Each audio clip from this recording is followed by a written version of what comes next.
No fault divorce. బ్రిటన్లో గతేడాది no fault డివోర్స్ని చట్టబద్ధం చేశారు.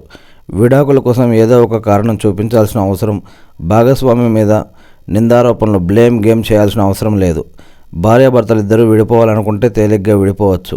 ఇద్దరూ కలిసి కానీ విడివిడిగా కానీ తమ బంధం తిరిగి అతికించడానికి వీల్లేని విధంగా బీటలు వారిందని ప్రకటించి విడాకులు తీసుకోవచ్చు. దీనివల్ల విడాకుల ప్రక్రియ ఎవరిని నొప్పించకుండా చాలా సులువుగా అయిపోతుంది. కాకపోతే చిన్న షరతు, పెళ్ళై కనీసం ఏడాది దాటితేనే దీని యొక్క దరఖాస్తు చేసుకోవచ్చట. దరఖాస్తు చేశాక పునరాలోచనకి 20 వారాలు గడువు ఉంటుందట. ప్రాంతంతో సంబంధం లేకుండా ప్రస్తుత కాలంలో విడాకుల సంఖ్య బాగా పెరిగిపోయింది. ఈ నేపథ్యంలో బంధాన్ని బలంగా ఉంచుకోవడానికి భాగస్వాములిద్దరూ ఒకరినొకరు అర్థం చేసుకోవాలి. బలాలు బలహీనతతో సహా వారిని ప్రేమించాలి. ఇంటి పనిలో బాధ్యతల నిర్వహణలో సహకరించుకోవాలి. ఇద్దరూ సమానమైన గుర్తించి గౌరవించుకోవాలి. చదువు, హోదా, సంపాదన ఇవేవీ బంధానికి అడ్డు రాకూడదు. ఆఫీసు ఒత్తిళ్లను ఇంటికి తీసుకురాకూడదు. ఆ 4 లక్షణాలు ఉన్నప్పుడు ఏ జంటకి న్యాయస్థానం గడప దొక్కాల్సిన అవసరం లేదంటూ ఇక్కడ ఒకరు సలహా ఇస్తూ ఉన్నారు.